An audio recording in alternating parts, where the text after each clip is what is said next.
Respected members have spoken on the price rise related discussion. मैं उन सबको आभार कहना चाहती हूँ कि बहुत सारे विषय में विस्तार से उनके मन के भावनाओं को व्यक्त किए हैं.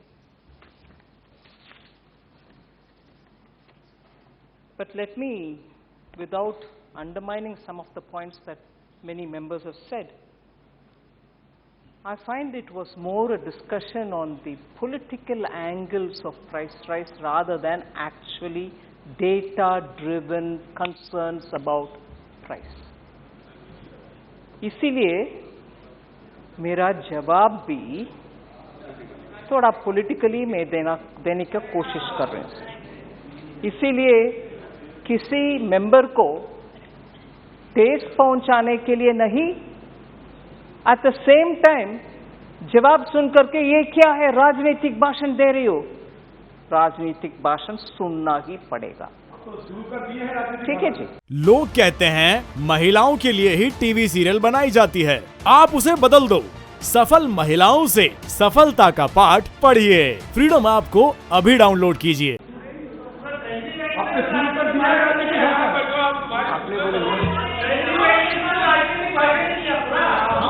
आपने बोले स्टार्ट आपने किया.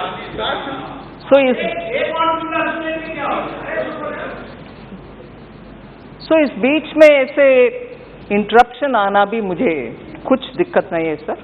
मैं बिल्कुल आपकी अनुमति से आगे बढ़ती हूँ. आपको तो अच्छा नहीं लगेगा, लेकिन मैं सदन में व्यवधान नहीं पैदा होने दूंगा. हाँ सर, आप हैं इसीलिए मैं उसके ऊपर चिंता नहीं करूंगा. आप उनको परमिशन मत दो कि वो व्यवधान पैदा करें. Sir, let us please be in this house looking at India today compared to what is happening in the rest of the world. Just 2 or 3 highlights will tell you where India is compared to the rest of the world, and why should we have to compare with the rest of the world?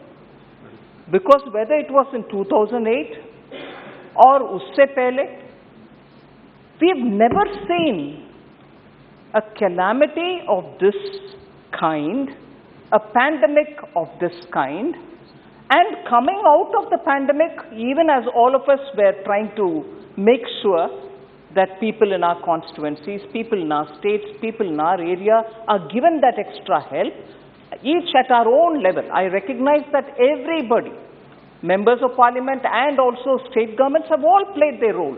Otherwise, India today will not be where it is compared to the rest of the world. So I fully credit the people of India for this kind of a, even against adversity, that we are able to stand up and be recognized as the fastest growing economy. And this is not my assessment.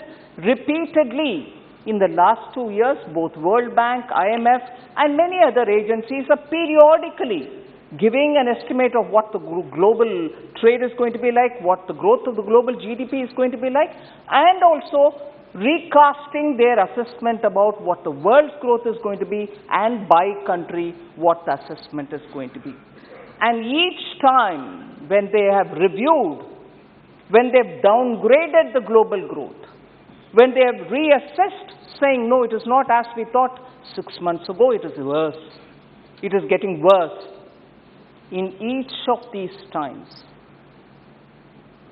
India also has been reduced in terms of the growth it is expected to achieve, but even after that, we remain as the fastest growing. If it was with 8.2%, now it may be 7.4%. But even as the entire globe's growth is being reviewed, reassessed, re-estimated, each time we remain at the highest.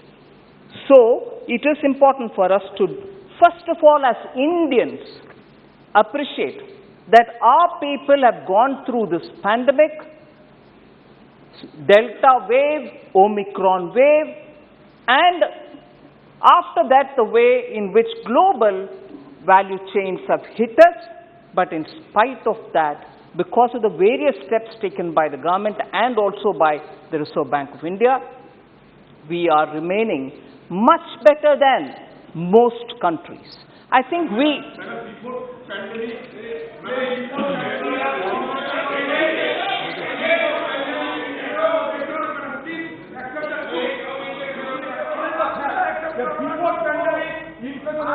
नौ माननीय सदस्य, देखिए माननीय सदस्य, एक minute माननीय मंत्री जी, एक minute माननीय सदस्यगण, आप सबने अपनी बात रखी, मंत्री जी ने आपकी बात को ध्यानपूर्वक सुना, कोई बीच में इंटरप्ट नहीं किया। मेरा आपसे आग्रह है, आप भी उनके जवाब को पूरा सुने। सबको बता दिया माननीय मंत्री जी।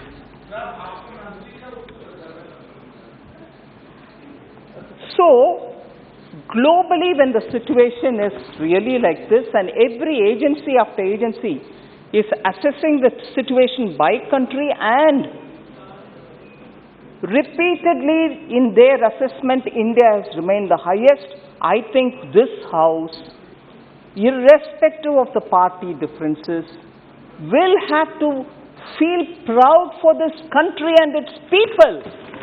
They have struggled. State governments have helped.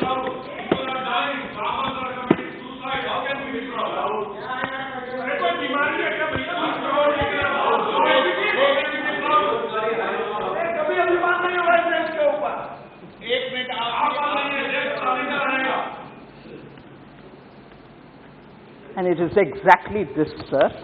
It is exactly this which I'm trying to address. It is not that the country doesn't have problems. We have to work together to do it, and we are trying to do it. But even as we are trying to do it, and even as the global agencies are saying, this country is suffering like that country is suffering with these problems, a third country is suffering with something else, and India is like this. It's a moment that all of us will have to be true to ourselves, rather than, excuse me, ma'am, do you have a problem if I speak? There's nothing about warring here. I'm sorry, I take objection to that, Honorable Speaker, sir. Because you are there in front of me, sir. You are there in front of me. Before I complete one sentence. Oh, thank you very much. The person who's mercurial in this House tells me not to be excited. I take your point. Mercurial. So, sir, it's important for us to, for all the members, through you, I would like to say, I'm quite convinced of every input given, and I think it's my duty to respond. But even before hearing me, if there's mockery, I will take it definitely seriously to reply those who like to mock rather than hear. So I would seek your indulgence on that. Sir.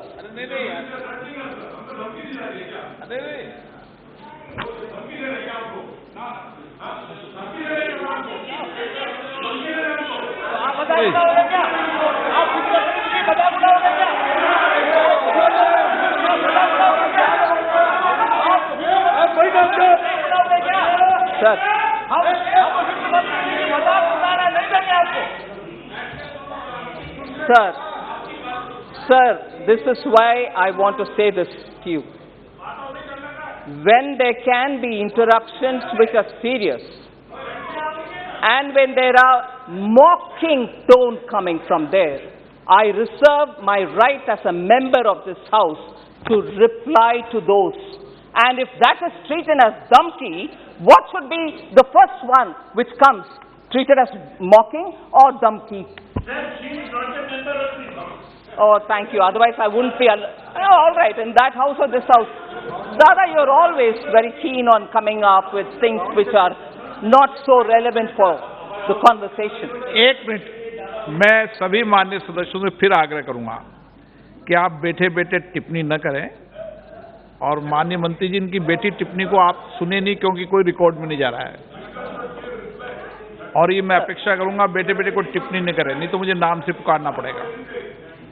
I'm not a member of this house, but with your permission, I'm here because I have to reply, sir. क्यों? So the senior member, Saugata Roy, should probably take that into his, system. Oh, dear, thank you, thank you. Please recall your glorious days when you were trying to talk to me about onions, na? Recall those days, because you always had that approach to women in the house. Sir.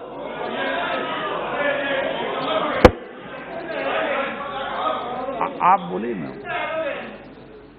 आप बेटे बेटे टिप्पणी मत सुनिए आप कोई।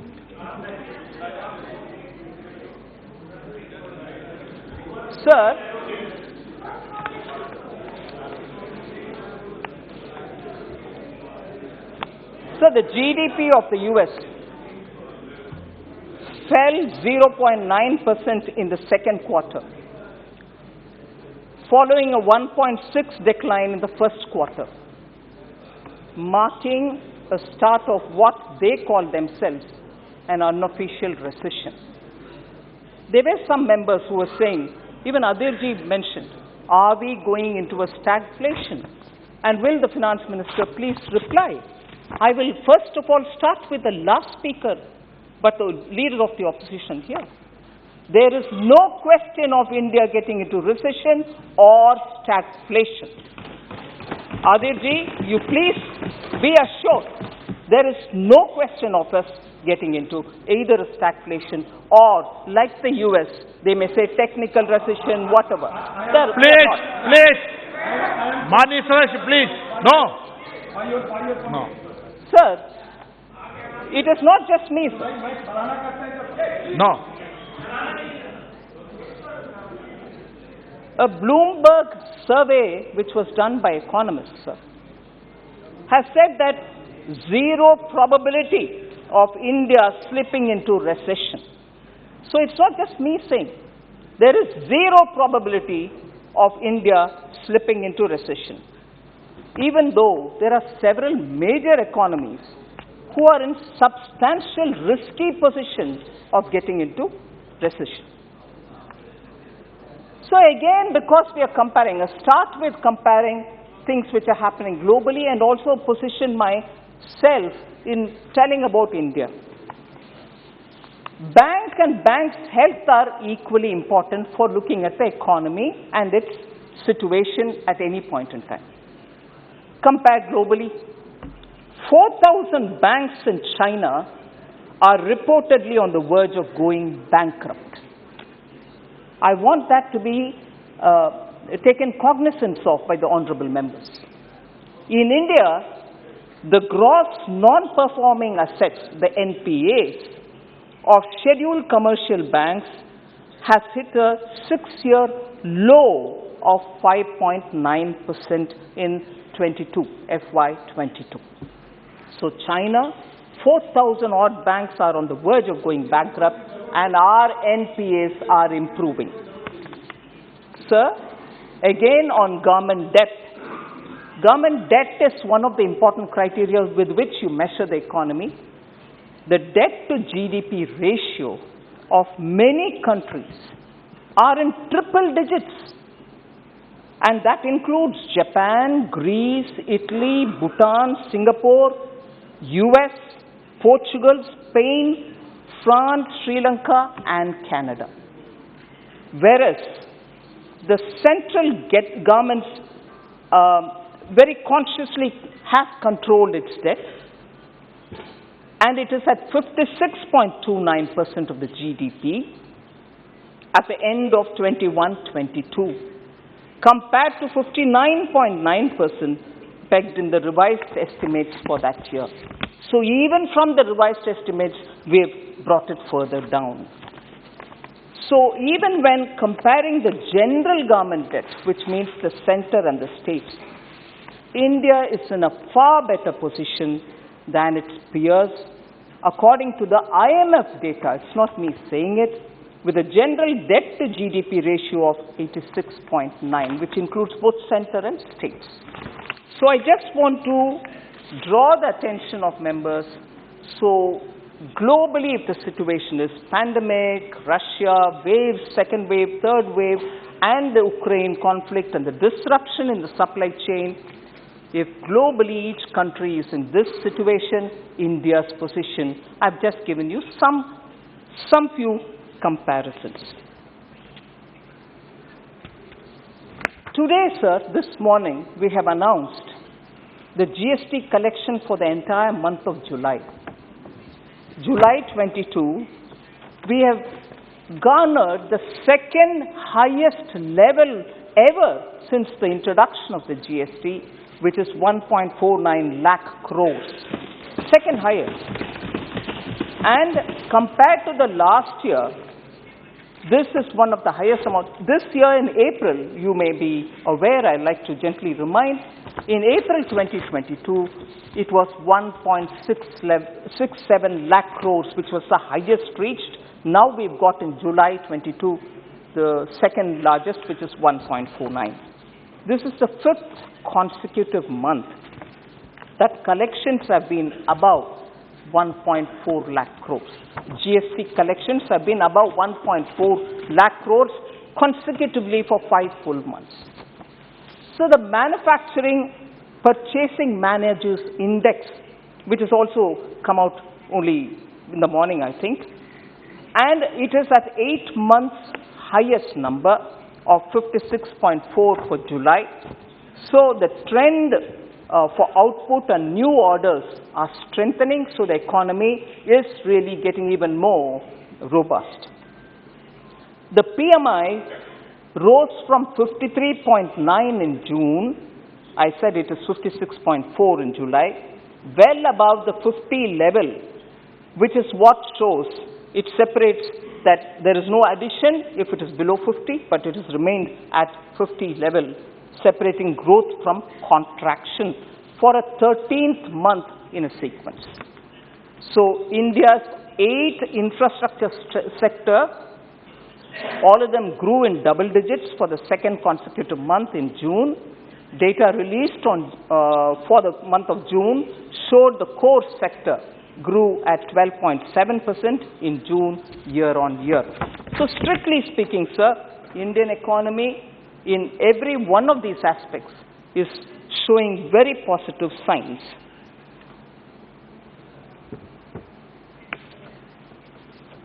I remind myself about the line Honorable Member Supriya Sule said, you know, it's enough, you can't be going on talking about earlier days. Now you've had enough number of time.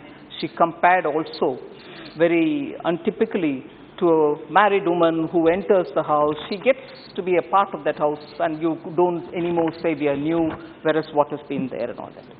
But in these kind of situations, where constantly questions are based not so much on facts, I'm not talking about Supriya ji alone, but in general, when facts will have to be reminded, because the way in which questions are being asked as though it didn't exist earlier. Even now the leader of opposition said, please accept that inflation existed before the pandemic also. Inflation exists, sir. At what level is the question? So conceding to that point, I have no difficulty. Inflation exists. But at what level? And that is why, if you will pardon me, Honorable Member, I would like to go back to recalling. Let's not forget, for a small taper tantrum, I'm saying small today, of the Fed of 2008, the problem continued till 13, that the Indian economy became a fragile 5 country. But what are we today in? Pandemic, second wave, Omicron, India, Russia, Ukraine, supply chain, even today, largest supply component suppliers around in China, still under lockdown in several areas. In spite of that, we have held the inflation well within 7 or even below. And that has got to be recognized. Oh yes, sure, I will speak. So, just gently, some bullets will have to be remembered. हमें याद करना आवश्यक है, क्योंकि बार-बार 8 साल पहले का यूपीए का क्यों बात कर रहे हैं? हाँ, बात करने का आवश्यकता नहीं है। हम बोल सकते हैं हम क्या कर रहे हैं, कितना अच्छा कर रहे हैं, शायद और बेहतर कर भी सकते हैं, मगर हम क्यों बार बार उसको जिक्र करना चाहिए? क्योंकि उसका इंटेंसिटी क्या है? एक ही था पैंडेमिक भी नहीं है, वो एक फेड का प्रॉब्लम था, यूएस रेट बढ़ा दिया, उनका लिक्विडिटी कंप्रेस करने के लिए कोशिश किया, वो सिर्फ एक प्रॉब्लम था, उसके असर इतना पड़ा कि भारत देश फ्रजाइल 5 देश में एक हो गया था 13 में, 2013 में। मगर अब तो हम झेल रहे हैं pandemic, second wave, Omicron, China में जगह जगह पर लॉकडाउन, और आज भी ग्लोबल ट्रेड नॉर्मलसी तक नहीं पहुंचा, फिर भी हम मैनेज कर रहे हैं हमारी इन्फ्लेशन को 7 और 7 के नीचे रखने के लिए। इसीलिए मैं उदाहरण कोट करना चाह रही हूं sir, retail inflation was more than 9%, अभी 7% है, 7 से कम होने के ही प्रयत्न हर बार हुआ है, 2 बार उसका अच्छा नतीजा भी पहुंच गए, मगर 9% से ज्यादा 28 मंथ्स को आप एक इकट्ठा करके देखेंगे, उसमें 22 मंथ्स में 9% से ज्यादा था यूपीए के कार्यकाल में, 9% से ज्यादा। अभी जब हम 7 में हैं और 7 से नीचे कम करने के लिए कोशिश कर रहे हैं, फिर भी हमें बोला गया इन्फ्लेशन, आप क्या कर रहे हो इन्फ्लेशन? 22 मंथ्स को आपने 9% से ज्यादा रखा इन्फ्लेशन, वो याद करिए ना प्लीज एक बार। फिर इन्फ्लेशन उसी समय में डबल डिजिट्स में गया, 10% से ज्यादा में गया, 9 बार यूपीए सरकार के समय 9 बार डबल डिजिट में था इन्फ्लेशन। वो भी याद करना चाहिए जब हमें मांग रहे हैं कि 7% से कम होने क्यों नहीं हो रहे, करो, करेंगे, बिल्कुल करेंगे, मोदी जी ध्यान रख रहे हैं उन सब के ऊपर, जरूर करेंगे, मगर आप 22 मंथ्स में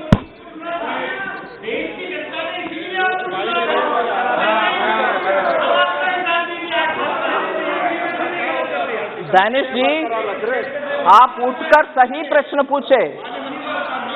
ओ ठीक है सर, उनका नाम अगर दोबारा उठेंगे तो नाम ठीक है सर।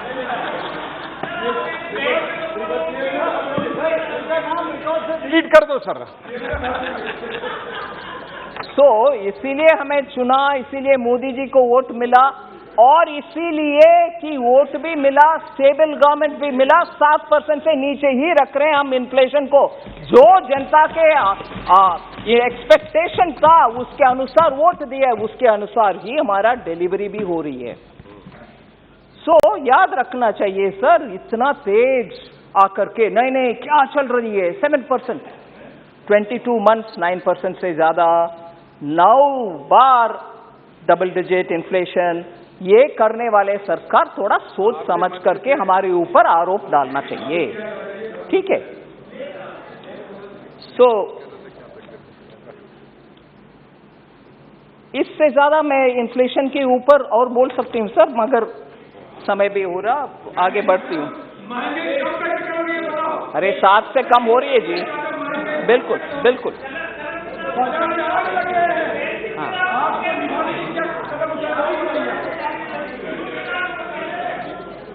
समस्या है। माननीय स्पीकर सर, मैं दोबारा, क्योंकि हमारे लीडर ऑफ ऑपोजिशन आदिर जी एक, हाँ ठीक है, पार्टी कांग्रेस पार्टी के लीडर, ठीक है, एक इकोनॉमिस्ट का नाम लेकर के बोले कि देखो इन्होंने ऐसे आपके खिलाफ बात किए।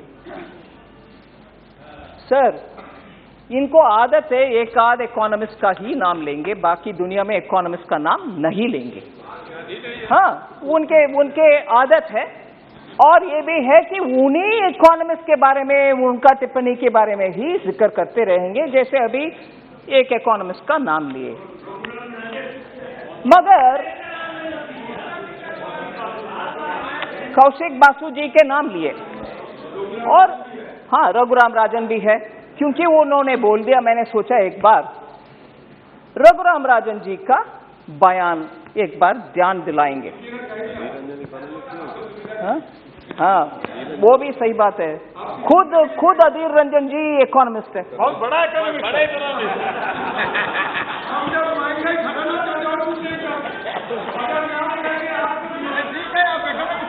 सर, शनिवार के दिन रघुराम राजन जी ये बात बोले कि आरबीआई ने अच्छा काम किया।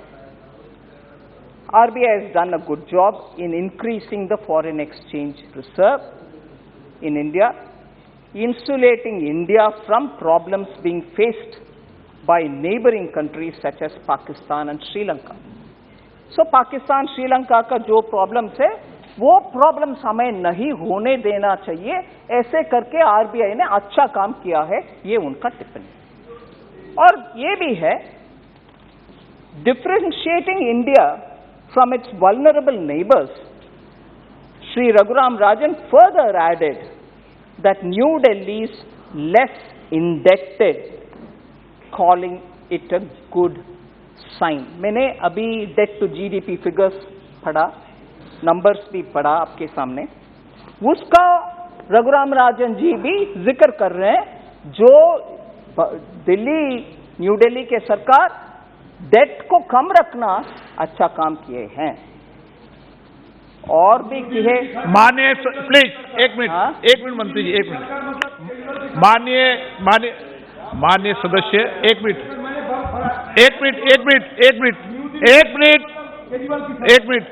माननीय सदस्य, आप वरिष्ठ माननीय सदस्य हैं, आप हर सेकंड में उठना ये उचित नहीं है, ये तरीका ठीक नहीं है आपका। नो, गलत तरीका आपका है। आप माननीय मंत्री जी,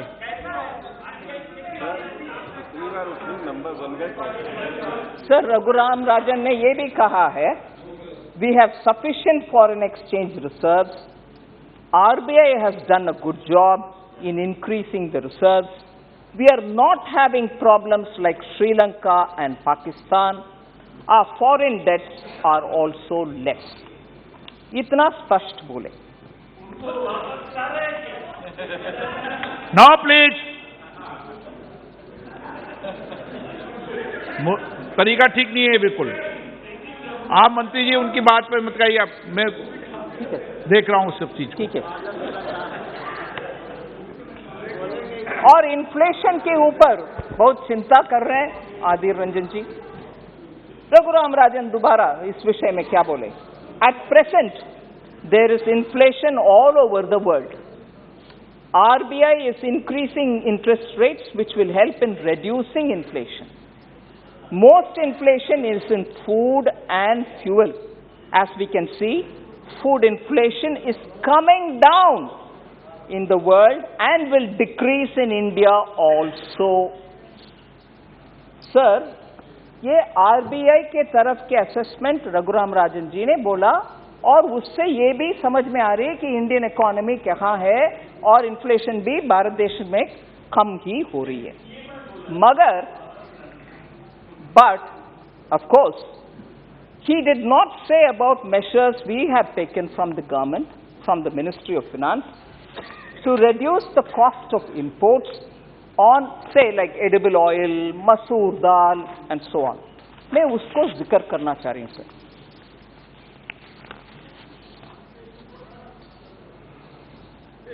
Central government has reduced customs duty on crude palm oil from 35.75, Adir ji suniye, 35.75% to first 8.25 and now to 5.5% only. So drastically bringing down the duty and making it possible to bring edible oil, in this case palm oil, so that common people and their edible prices, oil prices can come down. On sunflower and soya bean oil, both of which largely come from Ukraine and Russia, we have also sourced it from other countries. The customs duty has been reduced drastically from 38.5% to 5.5%. We've taken out the customs duty so that कम दर पर edible oil Bharat देश में पहुंचे, जनता को सस्ते में edible oil मिले. Second, sir, TRQs मतलब rates और tariff rate and quota restrictions आमतौर पर होता है. Nearly for 20 lakh metric ton of sunflower and soya bean oil, TRQ has been made nil. आप जितने चाहे इंपोर्ट करो, ड्यूटी बिल्कुल जीरो में इंपोर्ट करो, जिससे सस्ते में सोयाबीन ऑयल भी आएगा, सनफ्लावर ऑयल भी आएगा. सो स्टेप्स क्या आपने उठाया प्राइसेस कम करने के लिए? एक एक करके मैं बोल रही. Next, the prices of edible oil have corrected sharply in June compared to May, with maximum decline of 18.1% coming in palm oil prices. The other categories are sunflower oil, soya bean, groundnut, mustard and vanaspati have also seen correction in the range of 1.7%, 1% to 7% in the last 1 month. Sir,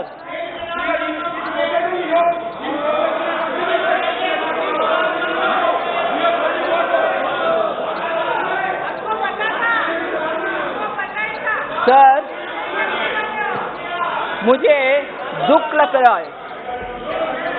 दुख लग रहा है बाहर जाकर के price rise के ऊपर सरकार भाग रही है, डिबेट नहीं कर रही है. कहने वाले कांग्रेस आज जवाब सुनने के लिए तैयार नहीं है. बाहर वो भाग रहे बाहर, जवाब सुनने का क्षमता तक नहीं है उनको.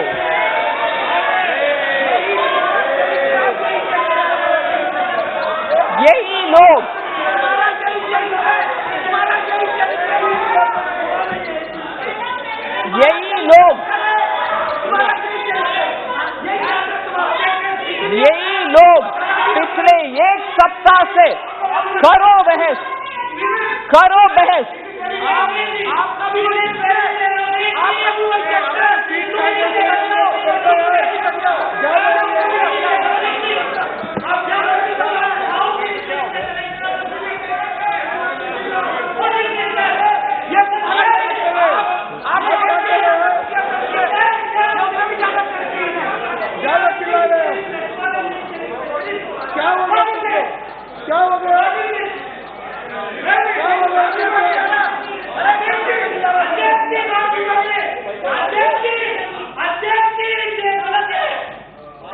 आपको जाने please.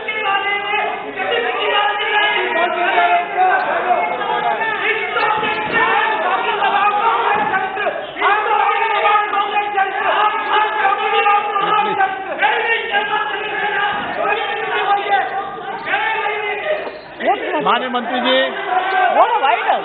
They can go out, I shouldn't say. Sir,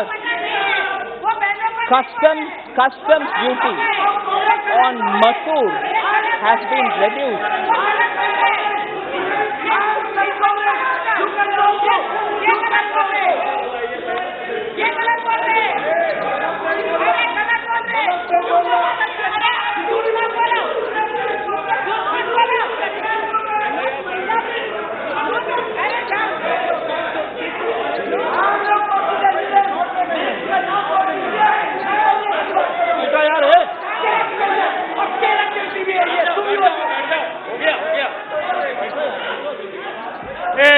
मारे सर प्लीज बैठिए. प्लीज बैठिए सर, बैठिए. मैडम प्लीज बैठिए. माननीय मंत्री जी. सर,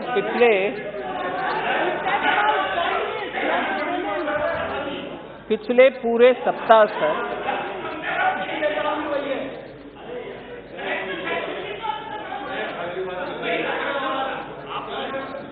पिछले एक सप्ताह और उससे पहले से भी प्राइस राइज के ऊपर चर्चा मांगने वाले कांग्रेस और हमारे पार्लियामेंट्री अफेयर्स मिनिस्टर बार बार बोल रहे थे कि जब तक मेरा हालत कोविड से वापस आऊंगी, तब तक प्लीज सह जाइए, फिर करेंगे, आपकी अनुमति से आज हो रही है। और उसके लिए मेरा शुभकामनाएं देने वाले अधीर रंजन जी, प्लीज आप स्वस्थ रहो वगैरह, वो जवाब सुनने को तैयार नहीं है, निकल गए, पूरे कांग्रेस निकल गए सर। सो एक विषय अंदर और बाहर जाकर के दूसरे, जब चर्चा हो रही है वो नहीं रहते इधर, और बाहर जाकर सरकार भाग रही है, सुनने वाले नहीं है, चर्चा करने को मन नहीं है। अरे चर्चा तो हो रही है अभी। सो कांग्रेस का द्वि गला, दोहरा चरित्र इससे स्पष्ट हो रही सर। और कदम हमने उठाया इन्फ्लेशन कंट्रोल करने के लिए।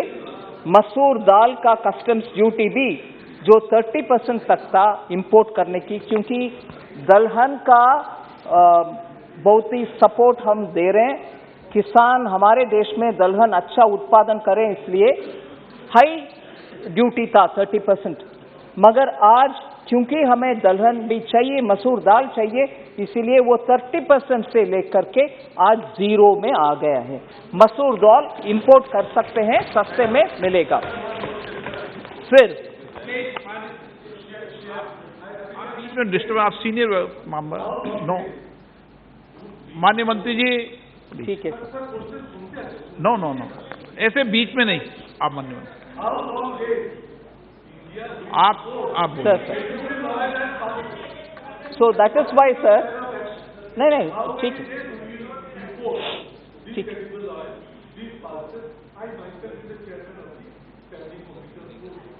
No, I fully recognize, I understand your question. All right.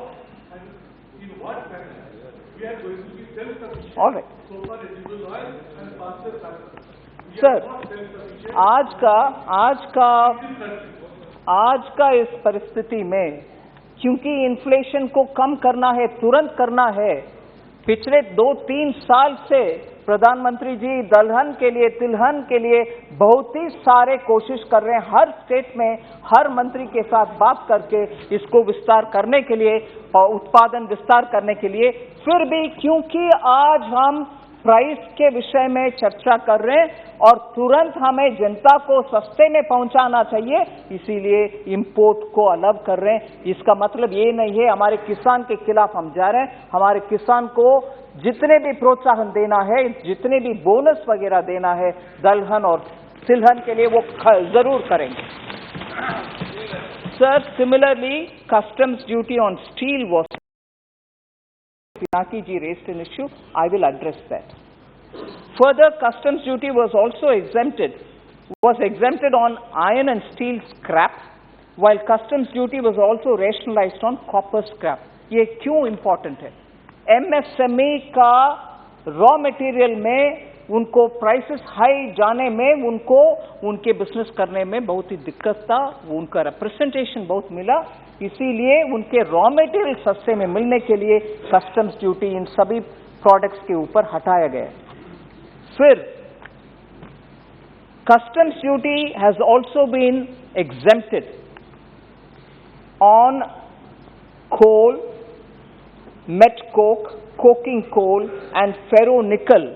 ये सब भी स्टील इंडस्ट्री को भी चाहिए, एमएसएमई इंडस्ट्रीज को भी चाहिए, उनको उनके सुविधा के लिए उन विषयों में भी कस्टम्स ड्यूटी ने कम करवाया, हमने कस्टम्स ड्यूटी को कम करवाया। फिर स्टील प्राइसेस डोमेस्टिक मार्केट में अभी गिरावट है, क्योंकि ऑलमोस्ट 10%, आई थिंक ऑलमोस्ट 1/10 उसमें कमी हुआ है, क्योंकि we have reduced the rates of the duties and imposed export duty. Prices of domestic benchmark hot rolled coil steel at the traders end have slipped by about 8%, or about 5,500 per ton since May 18. So top steel makers have also quoted prices for June that are lower by 4,500 or 5,500 a ton. इसका सरासर benefit MSME को मिलेगा, जिससे उनका कारोबार में अच्छा चलने में इकोनॉमी भी उसका बेनिफिट उठा सकेंगे। In textiles, sir, customs duty on key raw products like nylon chips, nylon yarn, and caprolactam have all been rationalized. Anti-dumping duty was revoked on key raw materials like viscose fiber, PTA, and other fibers and yarn, so that raw material for textile industry will also be available. Customs duty on raw cotton has also been fully exempted. Raw cotton का बहुत ही demand, और आजकल textile industry में उसके बारे में बहुत चर्चा है, उसमें भी ऐसे करके मैं बहुत सारे और भी उदाहरण दे सकती हूं जिससे इन्फ्लेशन कंट्रोल के लिए और सस्ते में रॉ मटेरियल हमारे लोग को मिलने के लिए बहुत सारे कदम हमने उठाया. 38 lakh tons of metric tons of free food grains were provided for every month for 8 months to 75.8 crore beneficiaries. हम सबको मालूम है. This year too, वो September 22 तक हमने अनाउंस कर दिया. सिर्फ एक विषय माननीय अधीर जी ने पूछा मगर निकल गए. सीपीआई के बारे में बात करो, डब्ल्यूपीआई के बारे में बात करो. सर 2012-13 में सीपीआई बेस्ड इन्फ्लेशन 10.505 था. 13-14 में 9.38 था परसेंटेज. 14-15 में 5.83, 15-16 में 4.91. ऐसे करके हमारे कार्यकाल में 6.16 2020-2021 में पहुंचा, मगर वो भी 10% से तुलने में कुछ भी नहीं है. 10% था 2012-13 में, ये याद रखना चाहिए सर. और एक और लिस्ट ऑफ गुड्स के बारे में मैं बोलना चाह रही हूं. 2011-12, 12-13 में फूड आइटम्स का टोटल 12.34 था, वेरस अभी 1920 में 7.35. ऐसे करके हर लिस्ट में अभी जो रेट है सर, चाहे वो फूड ग्रुप हो, पान सुपारी टोबैको हो, फ्यूल एंड लाइट हो, हाउसिंग हो, क्लोथिंग हो, फुटवेयर हो, सभी विषयों में सीपीआई इंडेक्स का, इंडस्ट्रियल वर्कर्स का नंबर कम है. वो डबल डिजिट में, अभी हमें सिंगल डिजिट में है. सो ये सब याद दिलाने के लिए मैं बोल रही हूं. और एक और विषय, क्योंकि विदेश से हमें बार बार कंपेयर कर रहे हैं हमारे सदस्यगण. मैं जब रघुराम राजन जी का बयान बोलते हुए बोले कि भारत देश का हालात श्रीलंका से बेटर है और बांग्लादेश से बेटर है, वो रघुराम राजन जी का बयान है. और बार बार बहुत सारे बार लोग बोलते हैं अरे बांग्लादेश को देखो, वो इतना हमसे ज्यादा अच्छा चल रहे हैं और हम ऐसे रुक गए.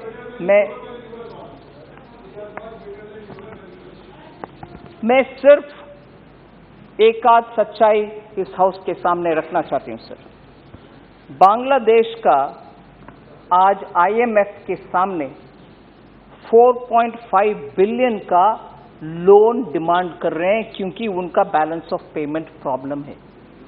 सो बांग्लादेश को कंपेयर करने वाले ये भी याद रखें कि बांग्लादेश आईएमएफ के सामने 4.5 बिलियन मांग रहे हैं. ठीक है सर? माननीय सदस्य, आपको ज्यादा समस्या है क्या? बार बार अभी अब बार बार आप भी रहिए, आप भी सर. श्रीलंका ने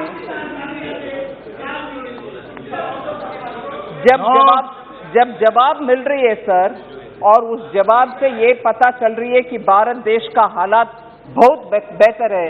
अरे बांग्लादेश के साथ आप क्यों कंपेयर कर रहे हैं? बांग्लादेश को कंपेयर करने वाले कितने नहीं है हमारे सामने जो बोलते थे हमें कि बांग्लादेश को देखो, पीपीपी परचेसिंग पावर पैरिटी के इनकम, जीडीपी के पर कैपिटा जीडीपी कितना है देखो बोलने वाले आज मेरे सामने दिख रहे हैं जी. उनके लिए मैं जवाब दे रही हूं. श्रीलंका 3.5 बिलियन आईएमएफ के सामने मांग रहे हैं सर. पाकिस्तान के बारे में आईएमएफ के उनके अपने ही प्रेस रिपोर्ट में से टोटली एक एक स्टेज पर एक एक अमाउंट कुल मिलाकर के 7 बिलियन मांग रही है पाकिस्तान आईएमएफ के सामने। भारत देश का हालात वो नहीं है, हमारे पास पूरे रिजर्व है, इसीलिए हमारा मैक्रो इकोनॉमिक फंडामेंटल्स परफेक्ट है। जो मैं दोबारा कोट करना चाहती हूं, रघुराम राजन जी भी आरबीआई को क्रेडिट करते हुए बोले, सर और ये भी है, ये सिर्फ इधर नहीं है, पार्लियामेंट में भी क्वेश्चंस में भी पूछा गया है कि माननीय सीधे बैठिए, माननीय सदस्य, आपको कह रहा हूं मैं कि आप सदन में कैसे बैठते हैं उसकी गरिमा बना के रखें। पैर पे पैर ऊपर रख के नहीं बैठा जाता कभी। मैं नाम से नहीं बोल रहा ताकि अच्छा नहीं लगे लोगों को, इसलिए इशारे में समझ जाए सब। इशारे में समझ लो। तो बांग्लादेश से कंपेयर क्यों कर रही हो, श्रीलंका से कंपेयर क्यों कर रही हो? इसी विषय के ऊपर बहुत वरिष्ठ नेतागण ऑपोजिशन में, भारत भी श्रीलंका के जैसे उसी रास्ते पर चल रहे हैं, बोला नहीं है। और अब जब मैं जवाब दे रही हूं, सर अरे आप श्रीलंका से क्यों कंपेयर कर रही हो? सभी देश अच्छा रहना चाहिए सर, मैं किसी देश को बुराई नहीं मांग रही, श्रीलंका हो बांग्लादेश हो सभी देश अच्छा रहना चाहिए, मगर हमें टोक टोक करके बोला गया कि हमारे देश भी श्रीलंका जैसे। शर्म है ऐसे बात करने वाले नेतागण को, शर्म।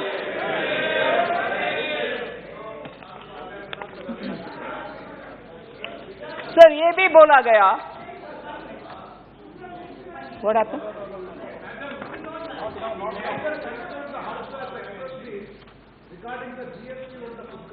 I'll answer all of that. No, आपको मैंने अलाउ नहीं किया, आपके बेट की मंत्री जी, मैंने अलाउ तो नहीं किया उनको।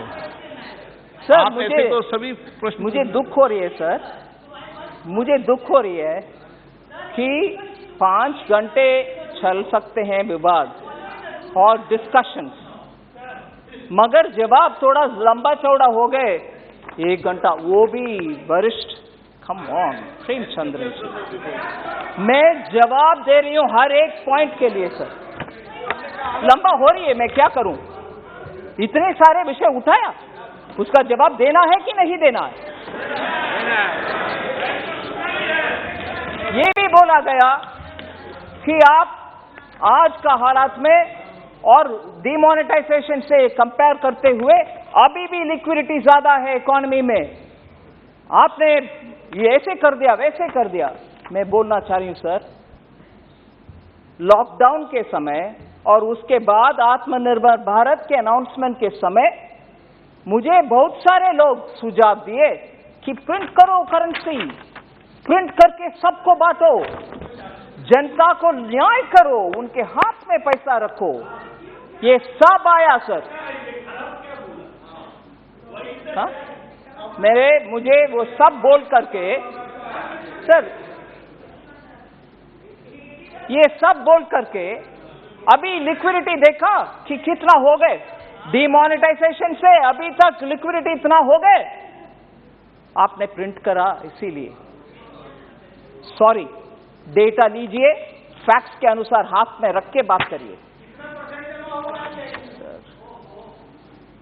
ये क्या है सर?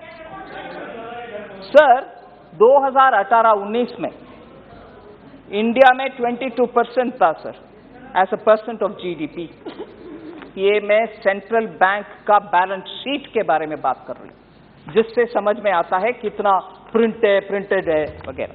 22%, 1920 में 27%, 2020-21 में 29% और 21-22 में 26%। ये सेंट्रल बैंक हमारा रिजर्व बैंक का बैलेंस शीट के बारे में बात कर।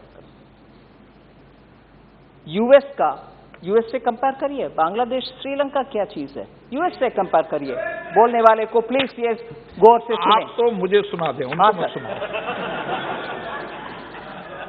यूएस सर 2018-19 में उनके सेंट्रल बैंक में, उनके बैलेंस शीट में as a percentage of GDP उनके सेंट्रल बैंक का 2018-19 में 20%, 19-20 में 19%, 20-21 में 35% और 21-22 में 38%, जबकि हमारा 26%।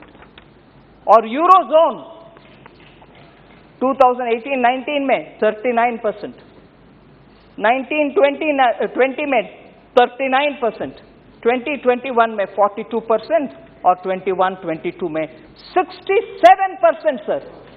सो प्रिंट करेंसी करने वाले का नंबर ये देखिए, यही बैलेंस शीट है उनका सेंट्रल बैंक का, हमारा नहीं है। हम टारगेटेड अच्छे प्लान करके जिनके हाथ में जाना है मदद उनके हाथ तक पहुंचाया, इसीलिए बहुत ही जिम्मेदार तरीके से चल रही है इकोनॉमी। सर अभी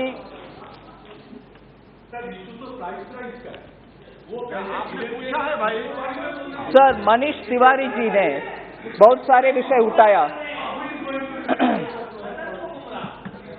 90% ऑफ इंडियन इंडस्ट्री जीएसटी के बारे में उन्होंने बोला। नो, किसी को अलाउ नहीं किया माननीय मंत्री जी। मनीष तिवारी जी शायद अभी नहीं है इधर, मगर वो जीएसटी के बारे में बात करते हुए बोले जीएसटी तो एकदम फेलियर है, मगर मैं उसका जवाब देना चाह रही हूं सर। जीएसटी के ऊपर एक सर्वे एक कंपनी ने किया डिलॉइट्स का, वो बोले कि 90% of Indian industry leaders feel that GST has made doing business easier by bringing down barriers across the country. और ये भी बोले GST regime has also positively affected the prices and cost of goods and services to end consumers and along with helping companies optimize their supply chains. So GST के बारे में studies के द्वारा जो इंफॉर्मेशन आ रही है वो आपके सामने रख रही है। फिर MSME के बारे में भी बहुत ही उनका कंसर्न था, उसमें भी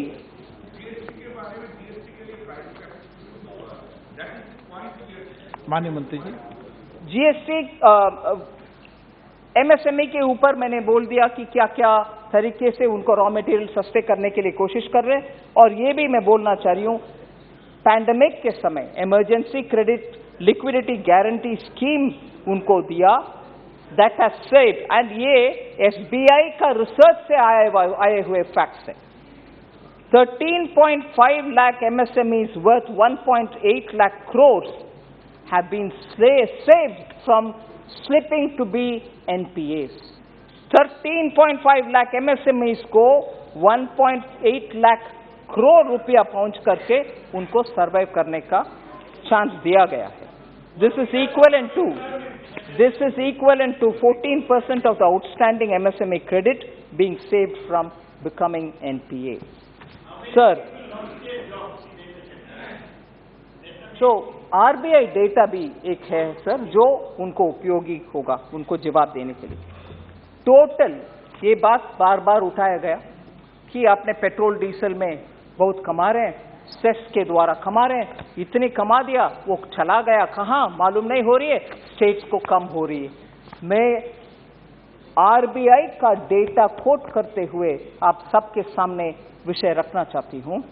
RBI data says total developmental expenditure incurred by Modi government between 2014 to 2022 is 90.9 lakh crore, far higher than is being alleged by some sections of the opposition. In contrast, 49.2 lakh crore was spent between 2004 and 14. 2004 and 14 के अंदर development expenditure इतना था 49.2, whereas 2014 to 2022 90.9 lakh crores have been spent on development expenditure. जरूर पैसा excise जो cess और duty collect किया वो सब नीचे डेवलपमेंट एक्सपेंडिचर को जाता है। केंद्र सरकार के पास जमीन नहीं है, मगर जमीन केंद्र राज्य सरकार के पास है, उधर डेवलपमेंट एक्सपेंडिचर होता है, वो पैसा पूरे उधर ही जाता है आखिर। सो केंद्र सरकार ने कमाया, किसके जेब में गया? किसी का जेब में नहीं गया। हर राज्य में डेवलपमेंट में खर्च उठाया गया।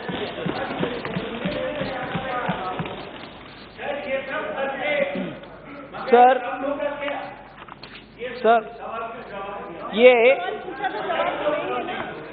फूड एंड फ्यूल के ऊपर ये ठीक है, डेवलपमेंट रोड बना दिया, मगर गरीब को ध्यान रखा नहीं है। बिल्कुल रखा गया है, उसका भी मैं बोल रही हूं।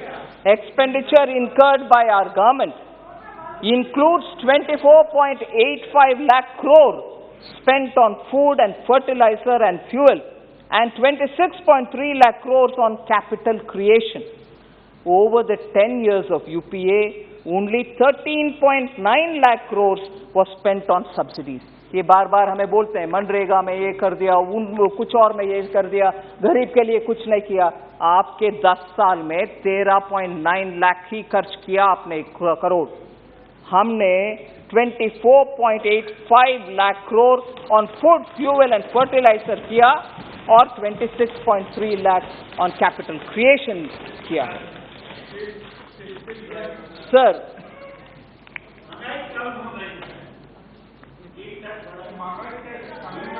एक्सट्रीम पॉवर्टी, ये विषय बहुत ही इंपॉर्टेंट है। एक्सट्रीम पॉवर्टी में लोग पैंडेमिक के समय चला गया, आपने ध्यान रखा नहीं है। नहीं, वो भी सच नहीं है।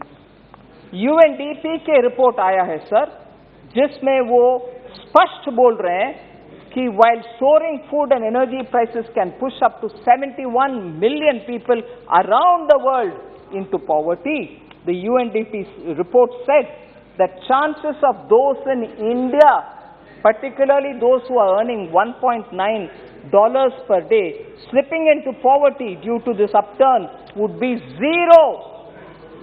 भारत में गरीबी रेखा के नीचे जाने वाले लोग का संख्या 0 होगा, ये यूएनडीपी का रिपोर्ट है। और उसमें ये भी बोला है, a recent comparative assessment of price and income support measures, वो बोल रहे हैं कि assessment of price and income support measures show that targeted transfers not only help poorer households cope with price spikes, but also have significantly lowered the impact on carbon emissions. So ये targeted हमारे subsidy देने वाले उस scheme को सराहना करते हुए UNDP report बोल रही है, गरीबी रेखा के नीचे 0% लोग इंडिया भारत में जाएंगे, ये रिस्क हमें नहीं है। सर, फर्दर आईएमएफ का भी है, मगर उसमें नहीं जा रही हूं। Specifically on GST, item by item बहुत सारे कमेंट्स आया, उसका मैं जवाब देना चाहती हूं। जीएसटी ऑन पेन, पहले विषय सर, जीएसटी ऑन पेंसिल। हमारे माननीय सदस्य खनिमोड़ी जी, एक यूपी से एक लड़की ने प्रधानमंत्री जी को चिट्ठी लिखा पेंसिल का दर के ऊपर। मैं first of all I want to say sir, pencil के ऊपर कोई चेंज नहीं किया गया। ओके सर, बच्ची ने लिखा है, ठीक है, मगर बच्ची ने किसको लिखा है सर? माननीय प्रधानमंत्री जी को, क्योंकि उनको भरोसा है उन तक लेटर पहुंचेगा, वो सुनेंगे और उनको जो करना है वो करने के लिए वो तैयार रहेंगे। किसी और को तो वो लिखने के लिए वो बच्ची का मन में नहीं आया, वो भी हम ध्यान में रखना चाहिए। और ये बात मैं बोलना चाहिए जरूर, हाँ सॉरी, नो सर, मैं जरूर इसका जवाब तमिल में भी दूंगी,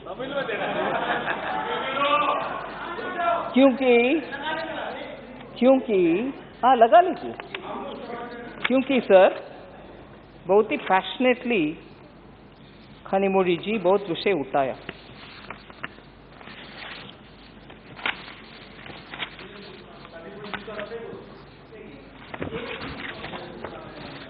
बाकी वो जीएसटी पेन के ऊपर, पेंसिल शार्पनर के ऊपर, हॉस्पिटल बेड के ऊपर मैं आती हूँ।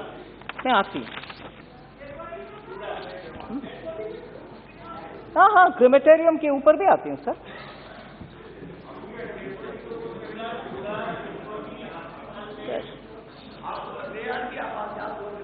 நவம்பர் 3ஆம் தேதி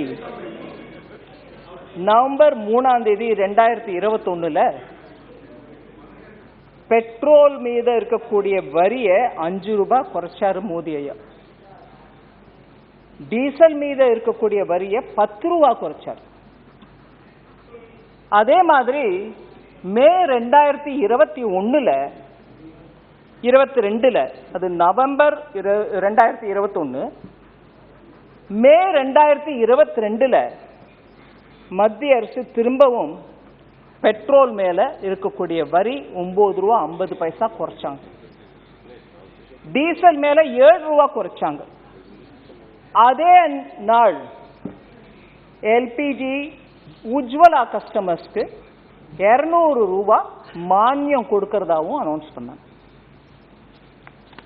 सिर्फ एक हमारे Tamil, I don't know if you are getting the translation, हो रहा है ठीक. मगर सर தமிழ்நாட்டில் தேர்தலுக்கு முன்னாடி டிஎம்கே அரசமைக்கிறதுக்கு முன்னாடி அவங்களுடைய தேர்தல் மேனிஃபெஸ்டோல 5 ரூபா பெட்ரோல்ல நாங்க குறைப்போம், எலெக்ஷன்ல ஜெயிச்சு அரசமைச்சா 5 ரூபா குறைப்போம் அப்படின்னு சொன்னாங்க. அதே மாதிரி டீசல்ல 4 ரூபா குறைப்போம் அப்படின்னு சொன்னாங்க. அதை தவிர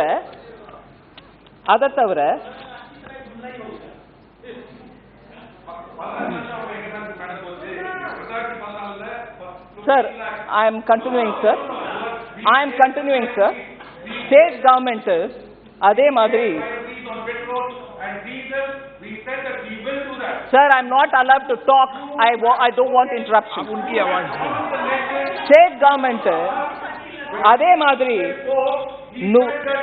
100 ரூபா எல்பிஜி சிலிண்டருக்கு சப்சிடி மானியம் கொடுக்கிறோம் அப்படின்னு கூட சொன்னாங்க. சார் கொஞ்சம் So, 100 ரூபா மானியம் கொடுக்கறதாகவும் வாக்குறுதி கொடுத்தாங்க. அதே சமயம் சார் இது ரெண்டும் நடந்துருச்சு. Sir I can't shout sir, I'm very weak. Sir, this is outrageous sir. அவங்க பேசும்போது நான் கேட்கணும், அவங்க பேசுற ஒவ்வொன்றையும் நான் கேட்கணும். ஆனா பதில் கொடுக்க வந்த போது தடுத்து நிறுத்துறது நல்ல அரசியல் இல்ல, நான் கொடுக்கிற பதில கேட்டுதான் ஆகணும். நீங்க சொன்னதெல்லாம் நான் கேட்டுதான் இருந்தேன் இப்ப வரைக்கும். माननीय मंत्री जी, एक minute if I'm like before I can talk shouting, I am not able to shout now sir. आपकी बात ही रिकॉर्ड में जा रही, उनकी बात रिकॉर्ड में नहीं जा रही. This is purposely trying to disrupt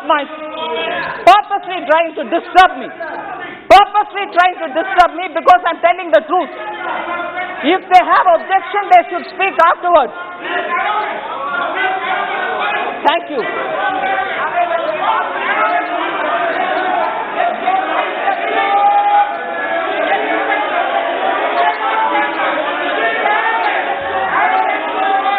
இன்னும் கேட்டுக்கோங்க. Thank you.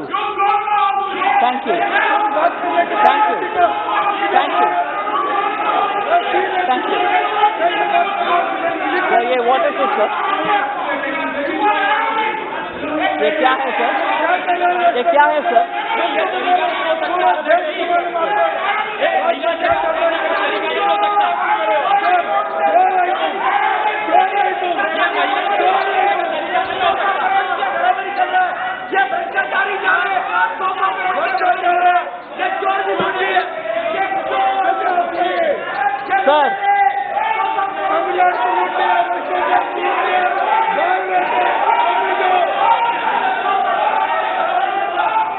सर क्योंकि तमिल में क्योंकि तमिल में इतना स्पष्ट बोले कि हमारे सरकार बच्चे के पेंसिल के ऊपर, दूध के ऊपर, मैं जरूर इसको भी तमिल में कहना चाह रही हूं सर, चाहे वो इधर नहीं है, बाहर जाके सुन लें, वो गलत बोलने वाले विषय उनके मैनिफेस्टो में जो प्रॉमिस किया उन्होंने वो नहीं किया, ऊपर से हमसे पूछ रहे। और ये भी एक दुख की विषय में बोलना चाह रही हूं, जब पत्रकार लोग जाकर के उनसे पूछे आपके मैनिफेस्टो में आपने बोला आप क्या कम नहीं किया, क्यों नहीं किया, केंद्र सरकार 2 बार ये कर चुके हैं, आप क्यों नहीं किया,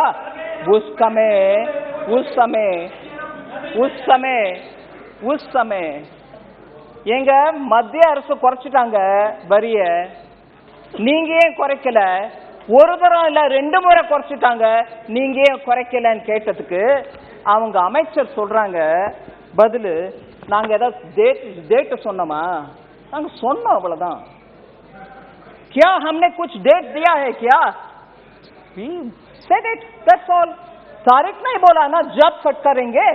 अरे मैनिफेस्टो में बोला केंद्र सरकार 2 बार काटा, आपने कम नहीं कर रही हो, और जब आप पूछ रहे हैं मीडिया, आप जवाब ये दे रहे हैं कि हमने डेट थोड़ी ना दिए, करेंगे, ये जवाब है सर। और वो लोग बोल रहे हैं मुझे arrogant, I don't mind if you want to call me arrogant, मगर जवाब जनता के लिए जो आज मैं बोलने वाली थी क्रोकोडाइल टीयर्स, मगर शायद वो ऑब्जेक्शनेबल लिस्ट में पार्लियामेंट्री अनपार्लियामेंट्री में निकाला गया, मगर वही हो रही है। முதல கண்ணீர் வடிச்ச கதை இது, மத்திய அரசு குறைப்பாங்க, ஆனா நான் குறைக்க மாட்டேன், டேட் சொன்னேனா, okay sir.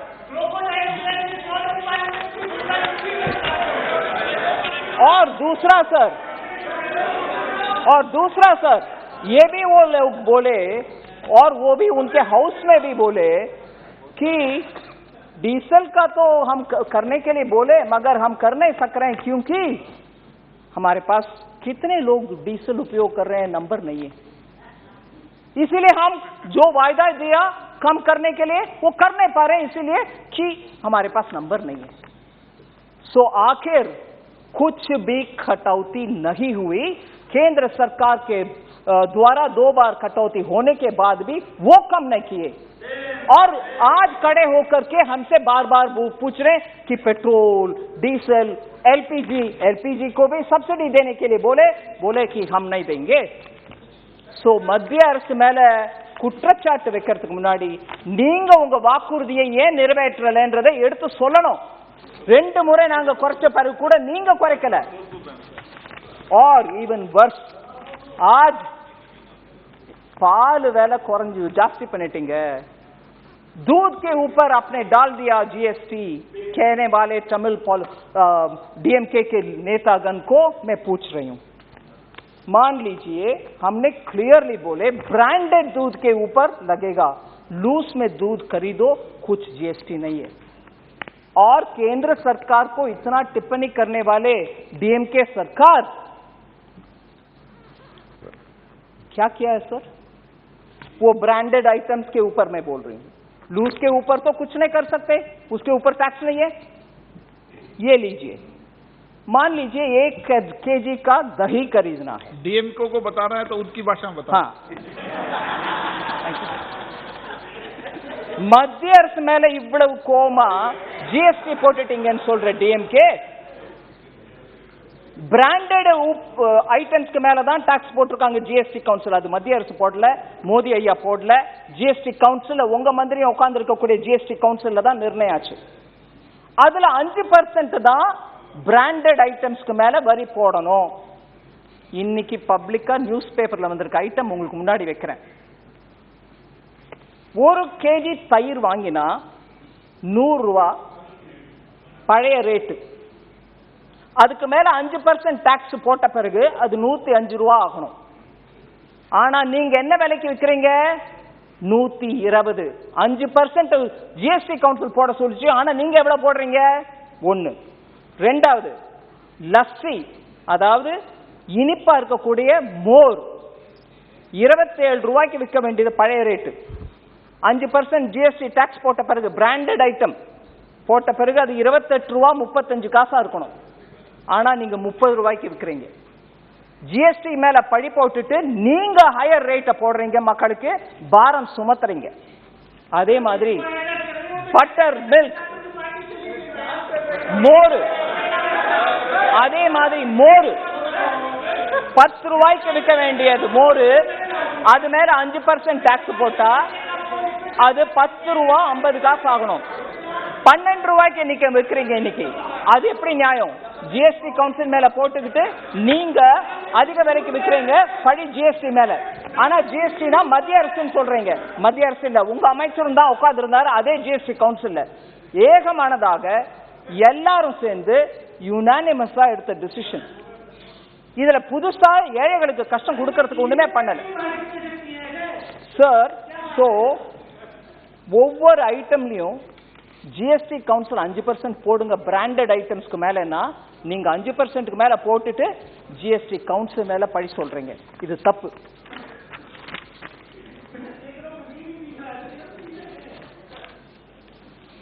Sir, now I come to the general issues of GST. I want to tell you the recent decisions taken in the GST Council on milk or any other item have all been discussed by the GST Council in full detail. I just want to highlight the fact that any GST Council decision is a decision of the GST Council in which all the ministers are present. 2/3 उनका voting होता है, 1/3 central government का. Voting नहीं हुआ, consensus में decision हुआ. मैं सिर्फ ये बात रखना चाह रही हूं कि इसको एंटी, हाँ, राज्य वित्त मंत्री गण बैठते हैं. सो इसको एंटी पुअर बोलने वाले, 1 मिनट में I want to explain that. Levy is only on pre-packaged items, labeled goods, and not on loosely sold items. So poor people के ऊपर कुछ इसका असर नहीं है. Similarly, 25 kgs पैकेट के ऊपर भी हम टैक्स नहीं लगा रहे हैं, क्योंकि होलसेल व्यापारी से व्यापारी ले आकर के बिना टैक्स उनके किराना शॉप में रखे छोटे छोटे क्वांटिटीज में गरीब के लिए बिकने वाले कारण के लिए वो जब 25 kgs लेते हैं उसके ऊपर भी टैक्स नहीं है. होलसेलर को वो उधर से ले आकर के उनके दुकान में रखेंगे. इसीलिए 25 kgs का पैकेट के ऊपर भी लूज में बिकने के लिए उनके ऊपर भी टैक्स नहीं है. इसीलिए मैं ये बात जरूर कहना चाह रही हूं, लूज में दूध हो, चावल हो, पफ्ड राइस हो, बार्ली हो, ये सब के ऊपर टैक्स बिल्कुल नहीं है. गरीब को ध्यान में रखते हुए जीएसटी काउंसिल में इसके ऊपर टैक्स नहीं लगाया. सिर्फ पहले से पैक होकर के उसमें कुछ ब्रांड का नाम रजिस्टर्ड ब्रांड है, इनके ऊपर ही टैक्स है. आप एक बोरी में ले आओ, बिको, उसके ऊपर कुछ टैक्स नहीं. ये याद रखना चाहिए.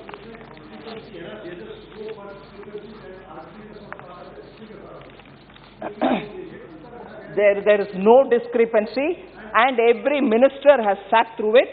I want to highlight, sir, I want to tell you sir, इस डिसीजन में हम कैसे पहुंचा.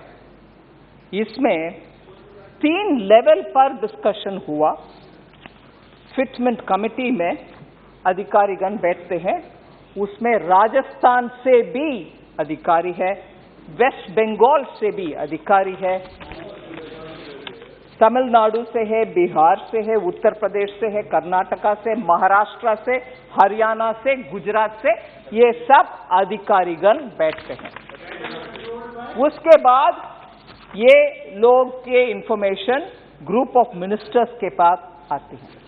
ग्रुप ऑफ मिनिस्टर्स में वेस्ट बंगाल, राजस्थान, केरला, उत्तर प्रदेश, गोवा, बिहार मिनिस्टर्स बैठते हैं. वो इन सभी विषयों के ऊपर चर्चा करते हैं, फिर इसको ले आते हैं काउंसिल में.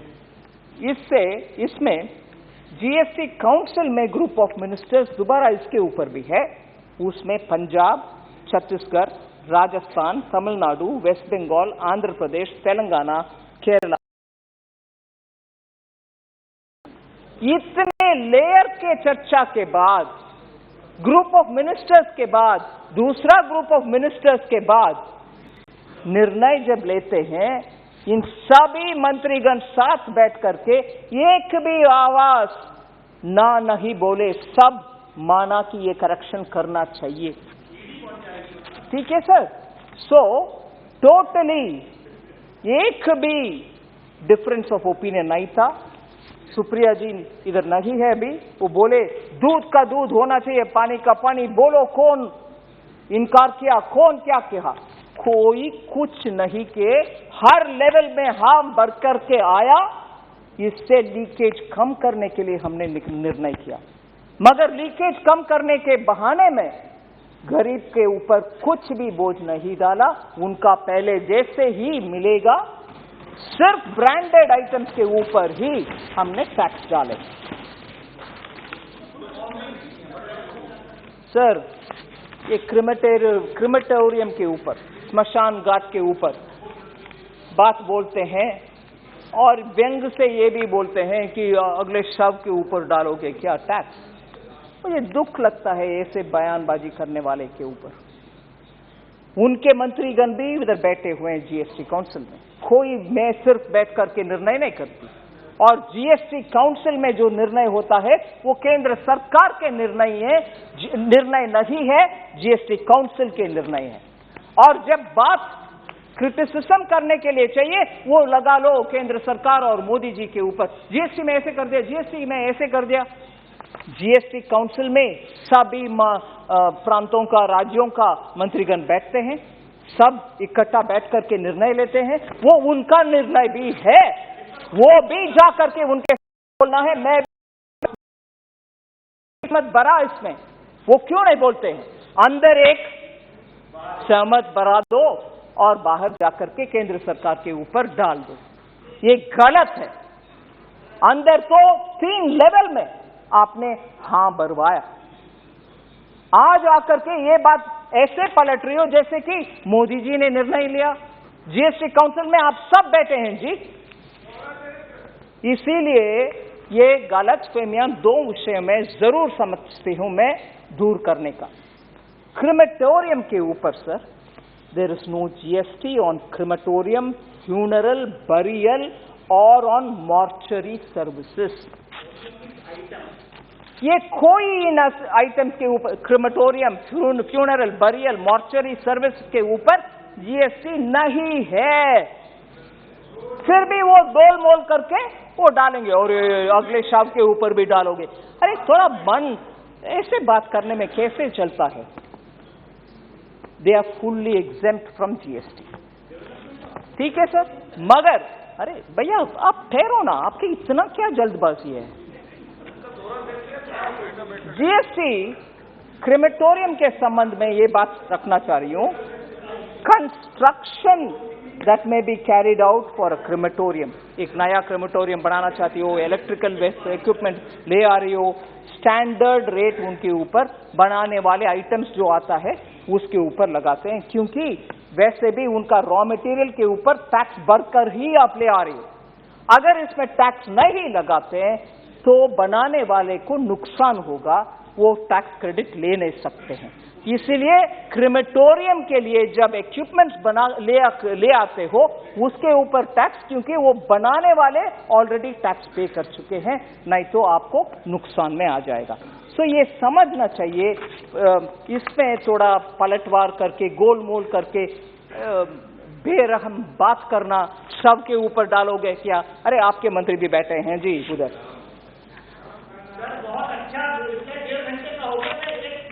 एक और विषय सर, एक और विषय ये जरूर है,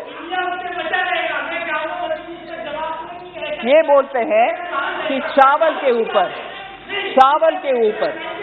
दूध के ऊपर, लस्सी के ऊपर क्या आप डाल रही हो टैक्स? नहीं डाला टैक्स। लूज में खरीदो उसमें टैक्स नहीं है। ये जरूर सुनने लायक विषय है, आप सुनिए। क्या जीएसटी काउंसिल इस बार दूध के ऊपर, लस्सी के ऊपर, चावल के ऊपर, मुरमुरालू जो बोलते हैं पफ्ड राइस, उसके चिवड़ा के ऊपर अभी डाला है क्या? हम तो बोल रहे हैं ये लूज में खरीदो, टैक्स नहीं है, प्री पैक्ड है, ब्रांडेड है तो टैक्स है। मगर जीएसटी आने से पहले क्या था हालात सर? एक बार मैं ध्यान दिलाना चाह रही हूं, आइटम वाइज बोल रही हूं, दाल के ऊपर, गेहूं के ऊपर, चावल के ऊपर, मैदा आटा के ऊपर, सूजी रवा के ऊपर, बेसन के ऊपर, पनीर के ऊपर, दही लस्सी के ऊपर। इसमें बहुत सारे मंत्रीगण सदस्यगण नहीं है। जीएसटी आने से पहले पंजाब में, पंजाब में सर दाल के ऊपर 1.5 था टैक्स वैट, गेहूं के ऊपर परचेज टैक्स था जो 5.5% था, चावल के ऊपर 5.5%, मैदा के ऊपर 6.25%, सूजी रवा के ऊपर 6.25%, बेसन के ऊपर 1.5, पनीर के ऊपर 6.25। पंजाब प्री जीएसटी वैट बात करते हैं अभी। तमिलनाडु पल्सेस के ऊपर 5%, आटा मैदा के ऊपर 5, सूजी रवा के ऊपर 5, बेसन के ऊपर 5, पनीर के ऊपर 5%। वेस्ट बंगाल में भी पनीर के ऊपर 5% था। ये महंगाई इसीलिए कम हो रही है, ये सब प्री जीएसटी वाले विषय है भाई, थोड़ा सुन लो सही। तेलंगाना के ऊपर, तेलंगाना के ऊपर पेंसिल्स के ऊपर 5%, गेहूं के ऊपर 5%,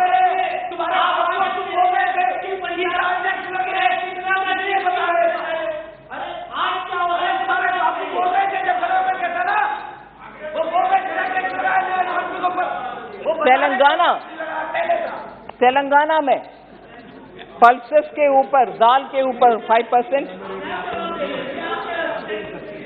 अब 20 क्यों है भाई? माननीय सदस्य प्लीज आपस में बात न करें। सर तेलंगाना में दाल के ऊपर 5%, वीट गेहूं के ऊपर 5, चावल के ऊपर 5, आटा मैदा के ऊपर 5, सूजी रवा के ऊपर 5, बेसन के ऊपर 5, पनीर के ऊपर 5% वैट था। तो ये जरा ये सभी स्टेट सोच ले कि आज क्या हो रही है। Sir Andhra Pradesh pre GST VAT 5%, हर एक के आइटम के ऊपर, दाल के, गेहूं के, चावल के, मैदा आटा सब के ऊपर। महाराष्ट्र पनीर के ऊपर 6%। सो हर राज्य, सर अपने महदूदी साहब आपके JNK में 14.5% था दही के ऊपर। तो झारखंड में ऐसे हाल में हुआ करता था। सब मुख्य रूप में हॉस्पिटल, नियमान्य सदस्य प्लीज, हॉस्पिटल बेड्स के ऊपर बहुत ही मैंने आपको कई बार मौका दिया है, मैं अंतिम बार चेतावनी दे रहा हूं आपको। सदन व्यवस्था से चलता है, प्लीज।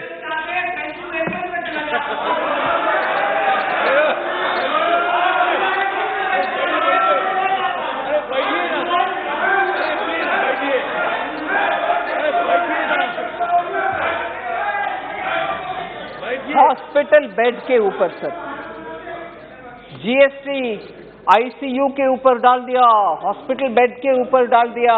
मैं स्पष्ट करना चाह रही हूं sir, GST council hospital room rent, मगर आईसीयू का नहीं, उसका 5% टैक्स, वो भी अगर 5,000 रुपया से ज्यादा रूम रेंट अगर आप दे रही हो, रूम रेंट 5,000 रुपया पर डे रूम रेंट देने वाले वैसे रूम रेंट के ऊपर ही जीएसटी है और इमरजेंसी सर्विसेज के ऊपर नहीं है, आईसीयू के ऊपर भी नहीं है।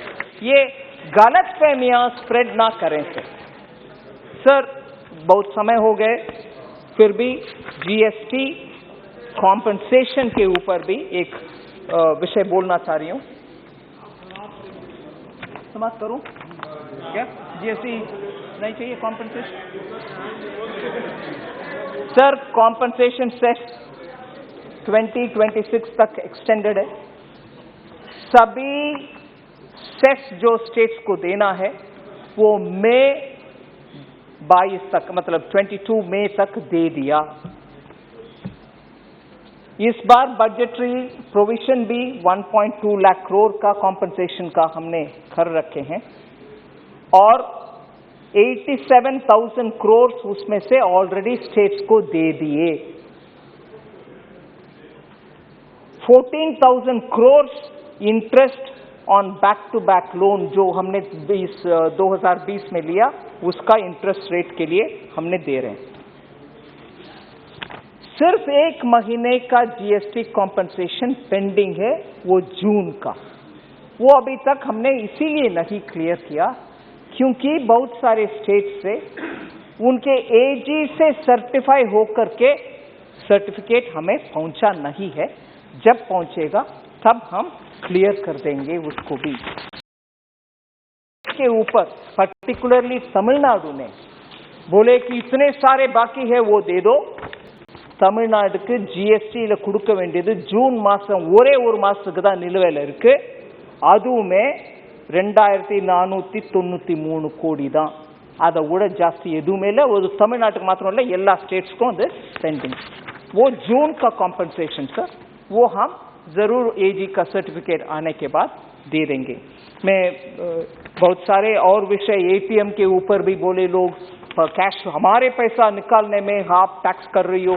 बिल्कुल नहीं सर, आपके अपने बैंक के एटीएम में 5 बार महीने में निकालो और दूसरे बैंक के एटीएम से आप ही के अकाउंट निकालो। कुल मिलाकर के 5+5 टाइम आप निकालो एटीएम से, कुछ भी आपके ऊपर पाबंदी नहीं है। इसीलिए उसमें भी गलतफहमियां स्प्रेड ना करें। ऑयल बॉन्ड्स के विषय में जरूर कहना चाहिए क्योंकि पिनाकी जी ने ये बात बोले, अरे आप तो हमारे निशिकांत जी को करेक्ट करते हुए बोले नहीं नहीं आप गलत बोल रही हो। मैं सच्चाई रिकॉर्ड में रखना चाह रही हूं। इन प्रिंसिपल ऑयल बॉन्ड गलत था क्योंकि तब इंप्रेशन लोगों को ये बोला गया कि हम आपका सब्सिडी दे रहे हैं इसीलिए आपके तेल का प्राइस कम होगा, मगर सब्सिडी नहीं दिया। वो ऑयल मार्केट कंपनी के ऊपर बोझ बना करके लोन के ऊपर, बॉन्ड के ऊपर, ऑयल मार्केटिंग कंपनीज के ऊपर डाल दिया। उस समय लगा कि वो पैसा ऑयल मार्केटिंग कंपनी उनको दे रहे हैं जो सरकार बजट के द्वारा देना था, मगर वो पैसा उनके सब्सिडी नहीं है, अभी मोदी जी भरपाई कर रहे हैं उसका। सो तब का सब्सिडी अब का मोदी जी का सब्सिडी बन रही है क्योंकि वो ऑयल मार्केटिंग कंपनी का बॉन्ड जो है उसको प्रिंसिपल और इंटरेस्ट हम पे कर रहे हैं, ना कि वो छोड़ करके चले गए। और कितना है वो 2005 और 6 में ऑयल बॉन्ड कितने इश्यू किए, मतलब कितना खर्च उठाए, लोन उठाए, 17,262। 2006-7 में 24,121, 2007-8 में 20,000 फलना, 2008-9 में 75,000 फलना, 2009-10 में 10,000, कुल मिलाकर के 1,48,186 total burden oil marketing company के ऊपर। उसको रीपेमेंट कब से शुरू हो रही है? 2014 मोदी जी आने के बाद से शुरू हो रही है और उसमें अमाउंट में बोल रही हूं सर, अभी तक repayment of oil bond principal, सिर्फ प्रिंसिपल 3,500 करोड़ 14-15 में। इस बीच में प्रिंसिपल नहीं दिया, इसीलिए शायद पिनाकी जी का गलत फहमी है, कुछ नहीं दिया। 38,723 करोड़ दे रहे हैं प्रिंसिपल, हम पे कर रहे हैं उसको। और 22-23 इस साल में कुछ प्रिंसिपल नहीं पे करना, इंटरेस्ट करेंगे। अगले साल 15,586 करोड़ हम पे करना है। 24-25 में 39,000 हम पे करना है। 25-26 में 36,913 हम पे करना है। कुल मिलाकर के 92,200 करोड़ मोदी सरकार दे रही है ऑयल बॉन्ड के लिए ऊपर। पिनाकी मिश्रा जी करेक्ट कर लें सर, ये तो हो गए प्रिंसिपल का। 2014-15 से 10,255, 9,989 एक एक करके इस साल तक 79,958 सिर्फ इंटरेस्ट का पेमेंट उसमें गया। किसके माल है? उस समय बोले कि हम दे रहे हैं सब्सिडी, मोदी जी उसका पेमेंट कर रहे हैं। सो ऑयल बॉन्ड के वजह से हमारे ऊपर बर्डन नहीं है। ये पैसा गरीब के लिए जाने के लिए हमारे हाथ में रहता नहीं तो ये principally wrong. Oil bond future के जनरेशंस के ऊपर बर्डन लगा करके, मगर आप श्रेय लेकर के चले गए। हमने तो आपके ऑयल प्राइस के लिए सब्सिडी दिए, गलत है। इट वॉज टोटली गलत। So I want to come to an end sir. इससे ज्यादा टाइम नहीं लेते हुए ये मैं जरूर कोशिश किए सब लोग का प्रश्न को जवाब दूंगी। सिर्फ एक विषय बार बार हमारे ऊपर डालते हैं, इसीलिए मैं बात करती हूं। मोदी सरकार अंबानी अदानी के लिए काम करता है, आप लोग यही करते हो। सिर्फ दो उदाहरण देना चाहती हूं। सर, आप राजस्थान से हैं।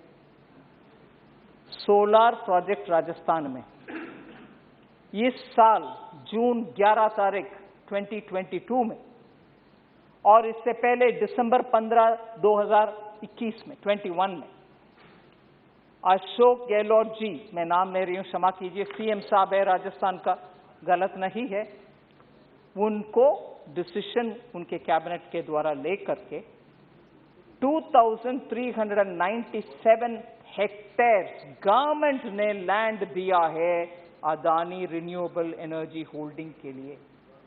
राजस्थान सरकार ने, जो कि कांग्रेस के सरकार है, अदानी जी को लैंड सोलर पावर प्रोजेक्ट के लिए दे रहे। हमें अदानी अंबानी ऐसे चक्कर में हम नहीं आ रहे हैं, आप बुला बुला करके दे रही हो अदानी जी को। और दूसरा, दिसंबर 15, 2021 में 2021 में एक अदानी जी के renewable energy park Rajasthan limited के साथ एमओयू साइन भी हुआ।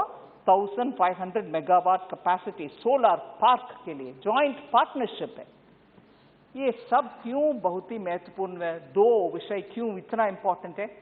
इसीलिए इंपॉर्टेंट है कि सिर्फ एक दिन पहले, ये एग्रीमेंट के एक दिन पहले, माननीय लोकसभा सांसद, पूर्व कांग्रेस पार्टी के अध्यक्ष, अभी नहीं पूर्व अध्यक्ष, जयपुर में जाकर के उधर मोदी गवर्नमेंट अदानी और अंबानी को फेवर करता है ऐसे पब्लिक मीटिंग में कहकर निकल गए। अगले दिन गहलोत जी एग्री कर रहे हैं अंबानी साहब के साथ, अदानी साहब के साथ। सो उनके अपने ही चीफ मिनिस्टर अंबानी अदानी को फेवर करते हुए इतने काम कर रहे हैं, जो कि माननीय फॉर्मर प्रेसिडेंट कांग्रेस पार्टी उधर जाकर जयपुर में स्टेटमेंट दिए, उसको परवाह नहीं करते हुए अगले दिन अदानी के साथ 2 एग्रीमेंट हुआ है। और कांग्रेस वाले बार बार इधर हमें टोकते हैं कि अंबानी अदानी सरकार, अरे भैया आप बुला कर दिए। ऐसे ही डीएमके जो कांग्रेस के अलायंस में है, பெரிய பெரிய அம்பானி அதானிக்கு தான் நீங்க எல்லாம் பண்றீங்க. அரே பையா, உங்க நாட்டில் தமிழ்நாட்டில் 59 எம்ஓயு சைன் ஆயிருக்குது. 35,000 கோடிக்கு डेटा सेंटर सेटअप பண்றீங்க अदानियोட சேர்ந்துக்கிட்டு. तमिलनाडु में 59 एमओयू साइन किया गया है, जिसमें 35,208 करोड़ का डेटा सेंटर सेटअप करने के लिए अदानी के साथ वो भी हाथ मिला रहे हैं भाई। सो तमिलनाडु कांग्रेस और डीएमके के सरकार है, उधर भी वो कर रहे हैं, मगर बार बार हमें बोलते हैं। दूसरा, एक और तमिलनाडु में दूसरा सेकंड फेज का डेटा सेंटर भी वो तमिलनाडु में अडानी ग्रुप ही कर रहे हैं सर।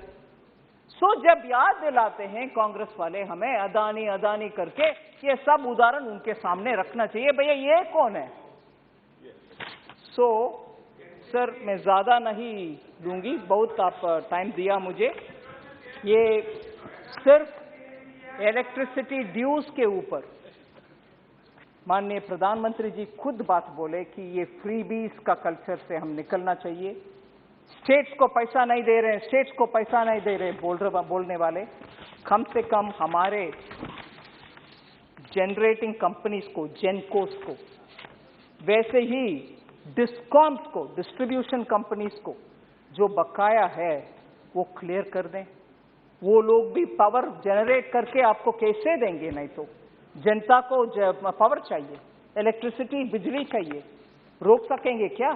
क्योंकि आपके बकाया तमिलनाडु 20,990 करोड़ जेनकोस को बाकी, तेलंगाना 7,388 करोड़ बाकी, राजस्थान 5,043 करोड़ बकाया, झारखंड 3,698 करोड़ जेनकोस के लिए।